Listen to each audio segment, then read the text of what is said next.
Last week, on Hell's Paradise, we learned about Gabimaru's near invincibility and its cause, his love for his wife. We then saw him offered an opportunity to receive a pardon for his crimes. Will Gabimaru ever see his wife again? Episode 2 continues his quest to make that happen.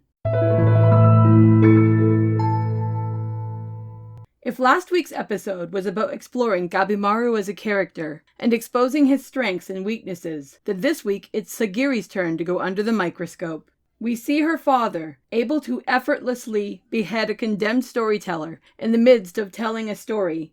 We then see a few attempts at beheadings by Sagiri, where she technically succeeds, but shows hesitation that her father disapproves of. These deaths are painful and show she is unsuited for the role of an executioner.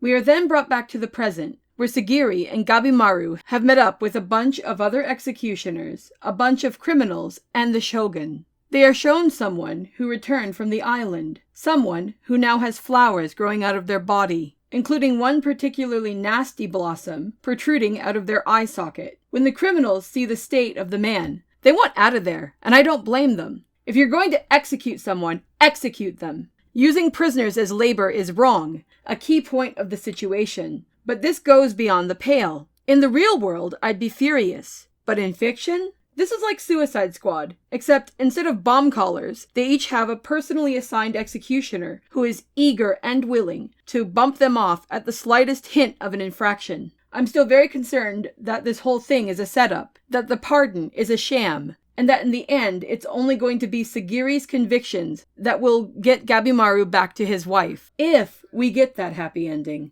This is dark fantasy, so it's just as possible that he will be mortally wounded and die in Yui's lap. But I'm getting ahead of myself here. I'm anime only, and we should get back to the plot at hand. The overarching question of the episode is clearly, when is it right to kill? And, can one kill with a clear conscience? For my part, I'd like to make the suggestion that the ability to kill with a clear conscience is actually the hallmark of a monster, whereas the lingering pain about killing is not weakness, but rather humanity.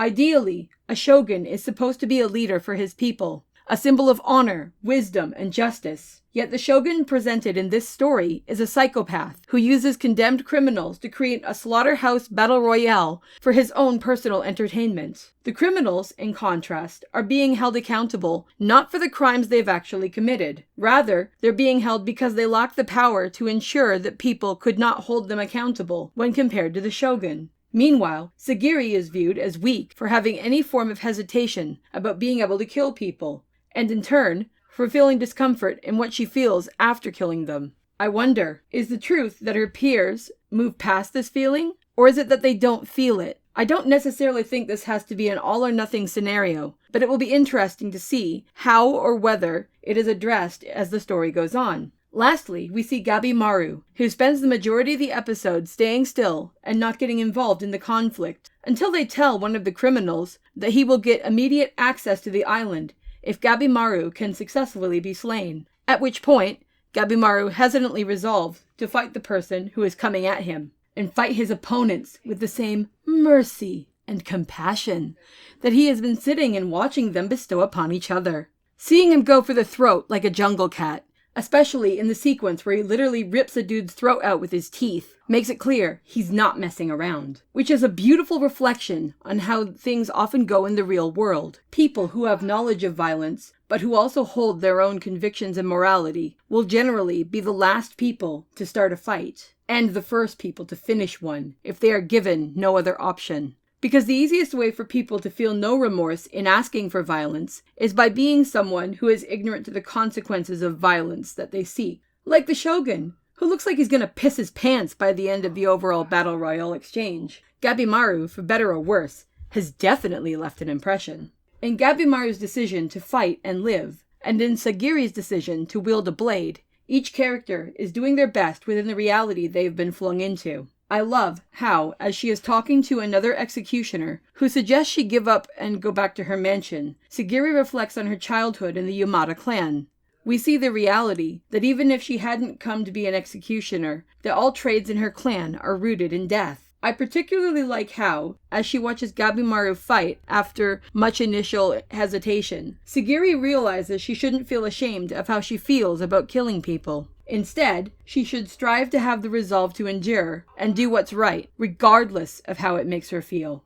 I've seen some complaints that in this episode there's too much sexism against Sagiri, and that it takes away from the story. That it shouldn't matter if this is historically accurate, since it has weird, magical stuff happening. That instead, the story should reflect our current world. I disagree. Showing the way Sagiri is treated by her peers is key to establishing her story arc here, as showing Gabimaru's resolve to live was to him in episode 1. When we demand that behaviors we dislike be barred from being present in our entertainment, we increase the risk that people will forget why we left those behaviors behind in the real world. We also put massive creative restraints on writers by invading their space to create, rather than inhabiting our space and role as viewers. Our interpretation of what we watch activates the story like a set of watercolors are brought to life by a wet brush. By preempting this relationship between creator and viewer, with restrictions based on our social mores of the time, we rob art of its integrity. Further, we also risk having people begin to embrace the very things we claim to hate.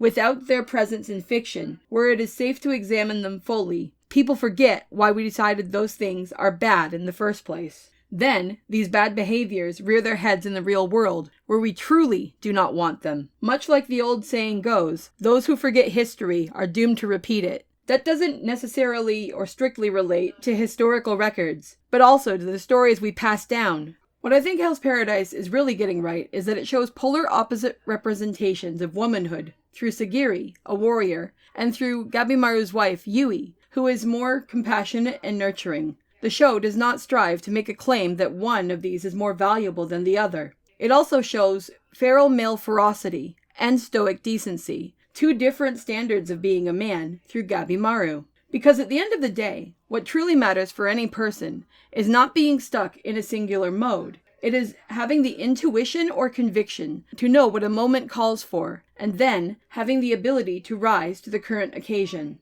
Getting off that tangent and back on track, I'm really glad they spent these first 2 episodes diving deep into both Gabimaru and Sagiri's backgrounds and motives. For some of you, this may feel a bit slow, but I think it's going to have massive payoff as we get onto the island proper and see just what these characters will be dealing with. So, what did you think of episode 2? Are you following the series weekly? Or maybe you're from the future and binging it after it's complete. However you got here, I'd love to hear your thoughts. If you're interested in Hell's Paradise and haven't started watching it yet, it's available on Crunchyroll. I hope you're enjoying the show as much as I am. And if you're someone checking my thoughts each week, I'll see you in the next video.